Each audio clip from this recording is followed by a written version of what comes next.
Welcome to the Library Service, Safety, and Security Podcast with Dr. Steve Albrecht. I'm the very same Dr. Steve Albrecht, and this podcast is sponsored by Library 2.0 and produced by the founder of Library 2.0, Steve Hargadon.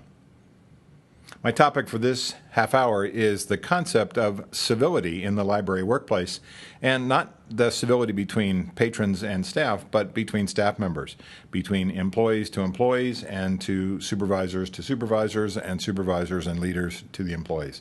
Civility in the workplace is my conversation with you today. The last several articles and podcasts that I put up have been around some of the work that my father, Carl Albrecht, that's Carl with a K, K-A-R-L, Albrecht, has done in his work in not only customer service, but in the concept of what he calls social intelligence. He wrote a book several years ago for Josie Bass called Social Intelligence, and it is the concept of civility in the workplace, where we think about the definition of social intelligence as being your ability to read the room and say or do the right thing based on who's in the room. If your coworker who you've worked with for years is in the room, it's probably a different relationship than if your boss, who you hardly know since he or she's only been there a few weeks, is in the room. It's completely different. If it's a brand new employee, your relationship with that person or your interaction with that person is much different than with a coworker that you've worked with for years and years. Social intelligence says whether it's patrons, coworkers, bosses, each other, we read the room, we say or do the right thing based on who's in the room with us. There's a bit of a misconception about the concept of social intelligence. Some people seem to refer to it as just being nice or just being kind to other people or just being polite. It's more than that. It's a deeper understanding where we look at the context and the content of the situation we're in. We look at who's in the room and what these people mean to us, what our previous interactions have been, what our relationships have been, if any, and we act accordingly. This is a critical concept for helping employees set boundaries for their behavior. You may be able to hug somebody who's a really close friend who you haven't seen in a long time, who pops into the room, as opposed to somebody who's a total stranger to you. You would never do that. Some people that we work with, unfortunately, have a hard time recognizing good boundaries. They may say or do certain things, jokes, comments, touching language, that perhaps they don't mean offense, but they can create offense in other people by not reading the room, not doing or saying the right thing based on who is in the room. So the concept of social intelligence is more than just being nice or more than just paying attention to what's going on in the room. It's reading the room. It's saying or do the right thing based on who is in the room. So for that concept, my dad has created, besides the social intelligence book that he wrote, something he called the Social Intelligence Code for Business, and he calls it the Code of Civility. And we'll talk about these 10 behaviors that make up the Code of Civility. I'll talk about each of the 10 first, and then we will look at each of the 10 individually. The first one for the Social Intelligence Code for Business, or the Code of Civility, is our leaders model and encourage a culture of civility. Number 2 is we treat each other with respect, courtesy, and consideration. Number 3, we value the small courtesies of everyday work life. 4, we value the diversity in people, ideas, and points of view. 5, we can disagree agreeably. We don't personalize or emotionalize our differences. 6, we resolve our misunderstandings maturely without accusing, blaming, or finger pointing. We cooperate, for number 7, we cooperate between work groups, not putting fences between us. Number 8, we play fair, not letting destructive politics divide us. Number 9, we share information and knowledge, understanding that these are valuable assets in the workplace. And the last one, number 10, the Code of Civility, the Social Intelligence Code for Business. We expect each other to act as good citizens of the organization. If you look at each of these 10 behaviors in print, you'll see that each of the 10, 1 through 10, has 10 words in each of the 10. So number 1 has 10 words, number 2 has 10 words, etc. The total of all 10, obviously, is 100 words. So in 100 words, my dad has managed to capture what he believes is the concept of the Code of Civility, civility in the workplace. Let's look at each one, starting with principle number 1. Our leaders model and encourage a culture of civility. It's all about what people do, especially at the leadership positions, all the way down to the person in charge, the frontline supervisors, in terms of modeling appropriate workplace behavior. Appropriate workplace interactions start at the top. Appropriate workplace boundaries begin at the library level, at the top in the leadership. How we treat each other at the top level sets the standard for how other people treat each other in the organization. It is up to supervisors to create the type of environment where people are respected, valued, appreciated, praised at every level in the organization. And they set standards of behavior, standards of civility, and standards of interaction between employees that have to do with respect and consideration for each other. Socially intelligent leaders use the concept of praising people in public and giving them feedback in private. So praise comes out in a public way in staff meetings and in conversations in front of other employees or in group meetings, in staff days and staff development days, things like that, where we catch employees doing the right thing over the span of the year and memorialize that with a discussion in front of the larger group. But feedback is what we give to employees in private. So some supervisors have this backwards. They give employees praise in private when they're having a one-on-one conversation, and then they criticize them in front of other employees. That is the wrong approach, and it is backwards. We don't use the word criticism anyway. We use the word feedback. Good coaches, good leaders provide feedback to their employees, not criticism. And they do it in private, not in front of other people. So praise is a valuable part of encouraging a culture of civility. We can praise each other as employees. We can expect to get praise, should expect to get praise from our supervisors. So when new employees come into an organization, principle number one, the Code of Civility, our leaders model and encourage a culture of civility. It starts at the top, and it starts at the very beginning of the employee relationship in the organization. Principle number two in the Code of Civility, we treat each other with respect, courtesy, and consideration. Think of all these three together, how important they are. Respect is an abstract concept. Courtesy is an abstract concept, and consideration is an abstract concept. How do we operationalize, how do we make these things concrete when we say we treat people with respect? It's eye contact. It's returning messages and phone calls and texts. It's responding to somebody when they ask for help immediately or as soon as we can. Courtesy is being polite, being tactful, saying or doing the right thing, recognizing people's boundaries, recognizing employees have different boundaries with you and you have different boundaries with them. And consideration says we're all in this together. Our function is to make it easy on the taxpayer, the library patron, to be able to do business and come in and enjoy our organization, but we also take care of each other. We're considerate of each other. We consider each other's feelings as we work every day. Think about the concepts of respect and courtesy and consideration when it's connected to an idea around toxicity versus nourishing behavior. Toxic behavior is sarcastic and it's rude and it's mean and interrupts people. Nourishing behavior is supportive and we value people and we get our best efforts from them by giving our own best efforts to them. And we think about respectful conversations, even if our opinions differ on how to work on a different project or how to handle a certain patron situations or even politically or other things in our personal life that people talk about sometimes at work. Even if we disagree, we can disagree constructively. We can disagree with respect. We can disagree with consideration towards the other person's point of view, even if it's not necessarily the same as ours. Toxic people, toxic employees, no fun to work around. Nourishing employees, nourishing employers, good place to work. That's what Principle 2 is all about. Principle 3, the Code of Civility, we value the small courtesies of everyday work life. Think of things as easy as saying thank you when someone gives you something, saying thank you when a coworker helps out with a situation, getting a thank you from a supervisor or boss for help or support with a project or with a project involving a patron. The small courtesies of everyday work life, including holding the door for people and giving people objects and coffee cups and things like that and saying, hey, thanks for that. I appreciate it when you got me a fresh cup of coffee. Even the little things, smiling, waving, saying please and thank you to people, stuff that's really connected to just an overall sense of politeness. Sometimes under the stress of the workday, we forget those things. We say, I'm too busy to be nice or too busy to have small talk. Well, small talk sometimes makes people connect, and small talk makes the world go round. And sometimes it's just a way for us to share little bits of information about our lives at work or our personal lives that connects us to other people. So the small courtesies of life, the small courtesies of everyday work life, connecting with other people, doing the little things, saying please and thank you, and making eye contact and smiling at folks and being generally pleasant to be around should not be wiped out by a stressful day or wiped out by the fact that you're in a bad mood when you got there. Good employees, and especially good supervisors, can say, you know what, I'm going to check my problems at the door. It is up to me to take care of my coworkers, and if I'm a supervisor, I really need to take care of my coworkers, and to work collectively. Even though I don't feel all that great or my energy level is low, I'm not going to let those types of things invade my relationships with my coworkers and my bosses.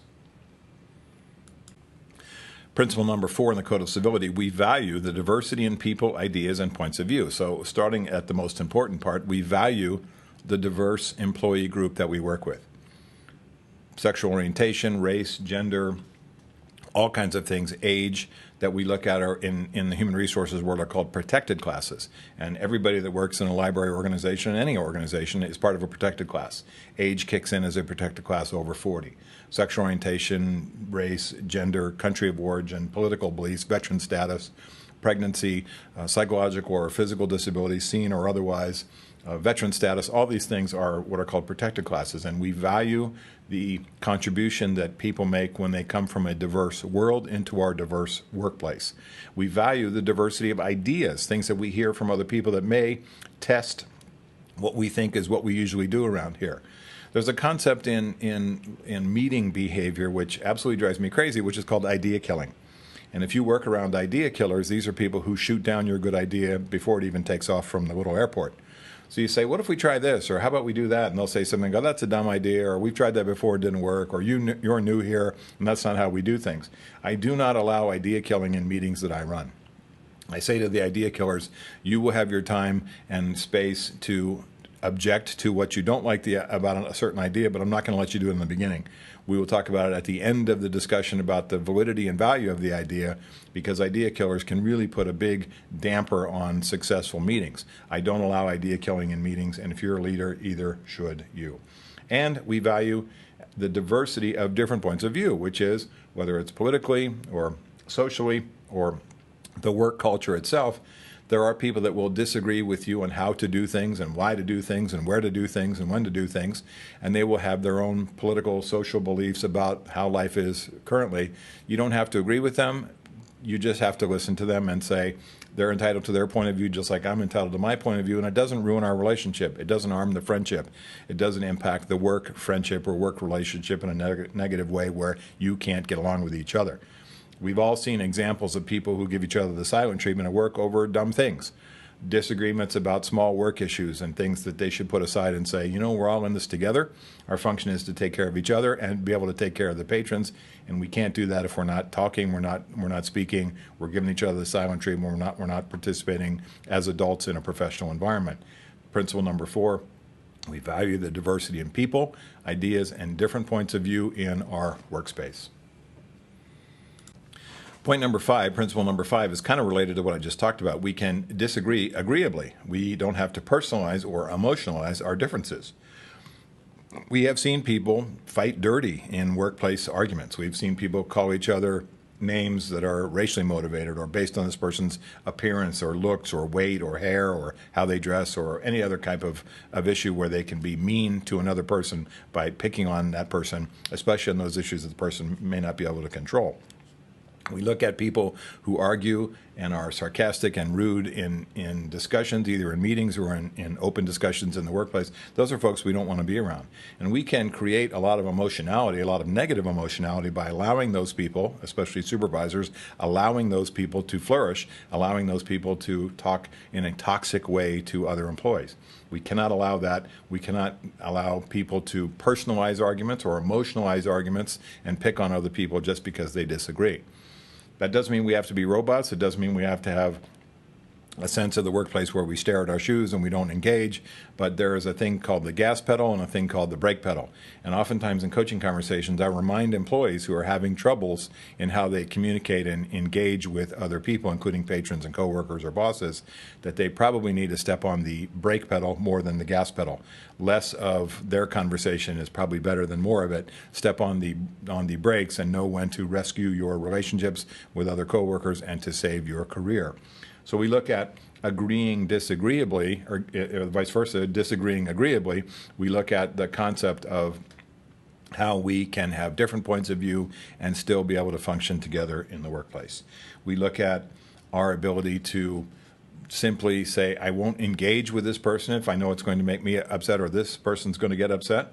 I can simply say, I hear what you're having to say, or I hear your point of view, and wrap up the conversation. So it's easy to get into conflicts and arguments and disagreements sometimes where we think we are right and the other person is wrong, when in reality we both have the points of view that could be correct depending on the context of the situation. It's not always about winning the argument. So when we look at people who can disagree agreeably, they are folks that we can talk with and have different points of view, and we don't leave the discussion angry or furious that we didn't get our point across, or that we were talked down, or we were belittled, or something like that, where we weren't able to communicate successfully. We look at people who can understand multiple points of view as having a diverse view of thought. Those are folks that tend to be successful communicators and successful co-workers in the workplace. Principle number 6 in the Code of Civility: we resolve misunderstandings maturely without accusing, blaming, or finger pointing. It's easy under stress and under the stress of the workday and trying to help patrons or trying to complete a project, especially on deadline, for people to get short and snappy with each other. That when things go wrong, it's easy to point fingers and look for who to blame. And in situations, we can accuse people falsely of having screwed up something that they had nothing to do with. We can accuse people of trying to ruin what we're trying to do, when in reality, they're just trying to get their job done as well. So in high-performance work cultures, people make mistakes, they apologize them, they correct them, we move on. We don't score keep. We don't keep a running record in our head about how many mistakes this person makes. We don't run to a boss and criticize the other person without knowing the context of the situation. We try to work collegially. We try to work cooperatively. We try to work collaboratively. Think about people that you work with who own their mistakes. Think about people that you work with who don't own their mistakes. People who own their mistakes say, yep, that was me, shouldn't have done it, made a mistake, a value judgment, a wrong decision, an error in what I was supposed to do, I miscalculated, won't happen again, I'll fix it, I'll correct the error, sorry it happened. People that don't own their mistakes rationalize, deny, blame, finger point, and will come up with all sorts of minimizing phrases like it wasn't that big of a deal or it didn't really matter that much to justify what they have done and when they have made an error. Successful people and successful organizations don't focus on who is right all the time, but what is right.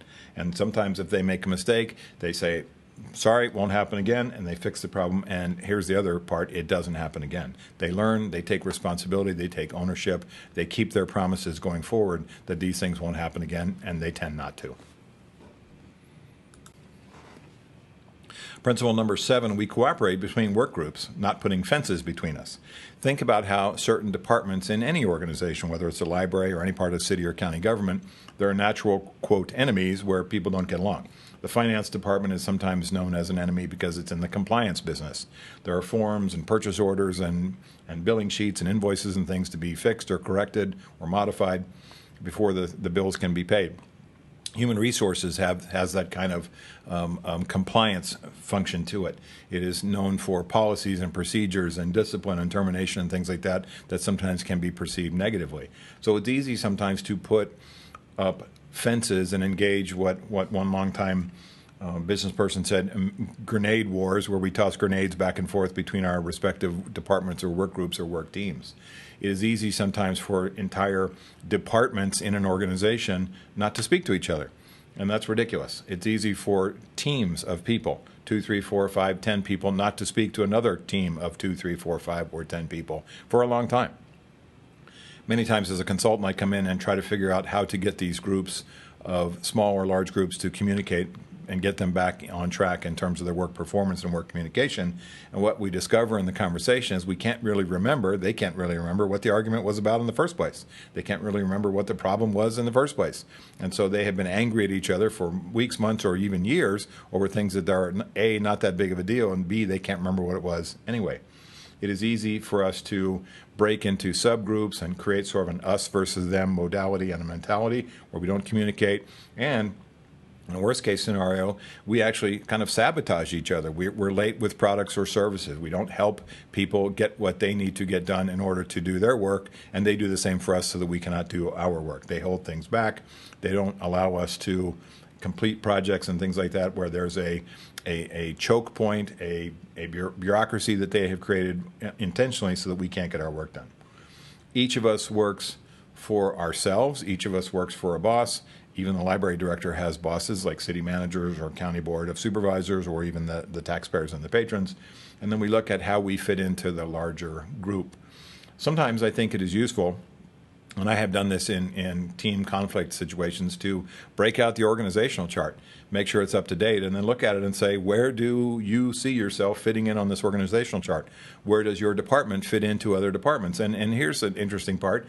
Look how some of these departments report to the library director, or look how some of these departments report to other departments. Look at these cross relationships. We're on the same level. We're on the same terms of how we do tasks and who we do tasks for is on the same level. And ultimately, we report to the taxpayer. We report to the elected officials. We report to the city manager. We report to the county administrative officer, that type of thing.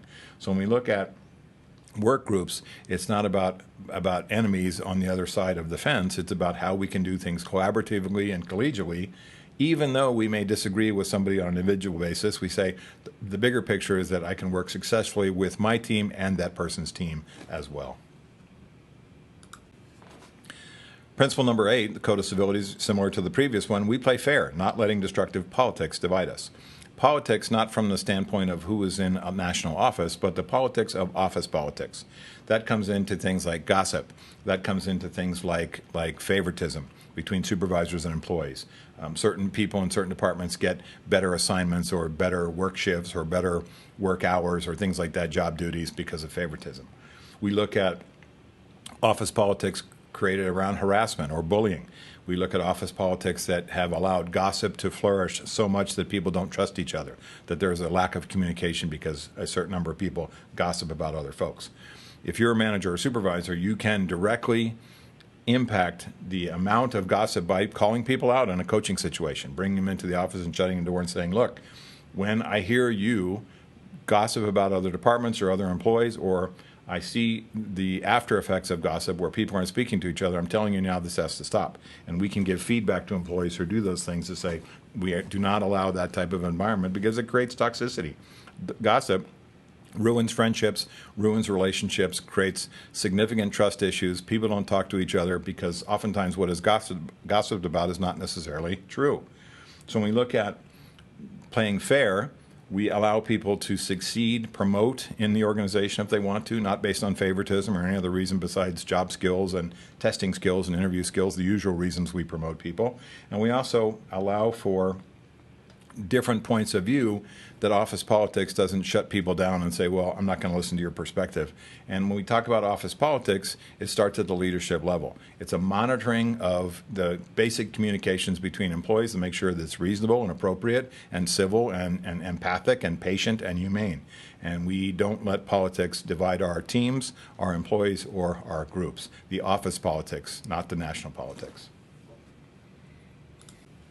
Principle number 9, we share information and knowledge, understanding that they are valuable assets in our workplace, valuable assets in our organization. In the modern age, lots of information can be shared instantaneously across multiple platforms: texts, emails, voicemails, small group meetings, coaching meetings, staff meetings, large staff development programs, lots of ways for us to share information. But really it starts with human beings talking to each other over the phone, face-to-face, in small groups about what's going on in the organization. And we don't compartmentalize, we don't silo information, we don't use one department to keep information from another department. I'll give you an example. For many years I have taught a negotiating program called Added Value Negotiating, based on a book I wrote with my dad back in the 90s called Added Value Negotiating. In that in the exercises I do for that course, we oftentimes will have a external negotiation involving somebody outside the business or outside the agency or entity or organization, and we'll also do an internal negotiation. And sometimes during the internal negotiation, the people that are negotiating internally between departments will not share information with each other. Costs of things, budget amounts, things like that. And I say, wait a minute, Why aren't you sharing information? They say, well, they're not entitled to it. And what happens is they treat the internal coworker, the internal department team member, the same way they would treat an outside vendor or outside relationship, which is odd to me. We're on the same team trying to do the same thing. We say, no, we don't share information because they're not entitled to it, is the wrong approach. Within the boundaries of confidentiality, within the boundaries of proprietary information about things which should not be released publicly, we should be sharing information between departments and teams and individuals that serves the greater good for the organization. Lastly, principle number 10, we expect each other to act as good citizens of the organization. We expect each other to act as good citizens of the organization. And I've talked about this in my service programs. When I talk about customer service, one of the discussion points we make is that every level in the organization, whether you're a director on down to a part-time employee or somebody who's not worked there very long and somebody who's worked there for many years, we are all ambassadors of the library. Sounds kind of corny, that's true, but we are representing an organization. The patron comes in, they don't care how long you've been there, they don't care what your job title is, they don't care what your job duties are, they just want your help. And when we look at being an ambassador, when you're wearing a shirt or a name tag, you represent the organization. Let's say you're driving a truck on behalf of the library to deliver books or the bookmobile, or you're making deliveries to other city or county buildings, and you're in a vehicle that's marked library on the side or with your city or county name on the side. People see you as a representative of that agency. And you say, well, I'm just doing this. I'm no big shot. Why do they care? And the answer is because they see you as a representative for the agency, and therefore your behavior is being watched all the time. If you've worked in any public contact job, including at the library, you know that customers, patrons, taxpayers, visitors, vendors watch you all the time. And they see what you're doing and how you're doing it and why you're doing it. And they're always looking at people, especially in public government. Think how much we look at cops and firefighters and public works employees all the time to see what they are doing. You are an ambassador for the organization. You're expected to work as a good citizen for the organization, to be collaborative and collegial in front of the library patron and also behind the scenes, so that we know that when we are working together on projects on behalf of the library, on behalf of our leadership team, on behalf of the patrons, we're doing it as collaboratively as we can, and we're doing it in such a way where we say, this is our library, we support our programs. It's not the library, it's our library. One of the things my dad talked about in his social intelligence book was an acronym called SPACE, and this may be useful for you just to remember as we think about the concept of social intelligence, and I'll have a future podcast about the concept of social intelligence based on his writings in just a bit. He talks about the 5 keys to social intelligence, and he uses an acronym called SPACE. SPACE starts with S, or situational awareness, P for presence, A for authenticity, C for clarity, and E for empathy. Think about how powerful these things are. S, situational awareness. I read the room and I say or do the right thing based on who's in the room. P, presence. I'm there. I'm not distracted by my phone or my off-the-job issues or my computer screen. I'm engaging with patrons. I'm engaging with coworkers. I'm engaging with bosses, and I am in the moment. A, authenticity. I know my work. I know my job. I know my job duties, my job details. I'm comfortable with my certifications and degrees and knowledge and work experience and life experience. All comes down to how I serve my organization, how I serve the patrons, how I serve my bosses and coworkers. C, clarity. I'm clear in my communications on paper, face-to-face, over the phone, over the counter, when I'm engaging with coworkers, engaging with patrons. I'm clear in my instructions as a supervisor and leader. I'm clear in my requests and how I designate and delegate projects to people. And the last one is empathy. And empathy has all to do with how we treat each other, and it starts with self-empathy. And from my perspective, empathy has a lot to do with patience. How we treat each other, how we treat the patron, how we treat our coworkers and bosses is really rooted in patience. Empathy is different than sympathy. Sympathy says, oh my God, that's horrible.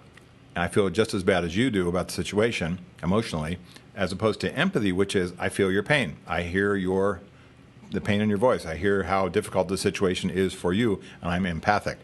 Sometimes when we're sympathetic, we can lose perspective. When we are empathic with everybody, besides, certainly we're sympathetic for close friends and family members and things like that, but we can be empathic to strangers, empathic to people that we deal with, and say, I hear you. Tell me more about the situation. I'm sorry that happened. Let's make sure we fix it so it doesn't happen again.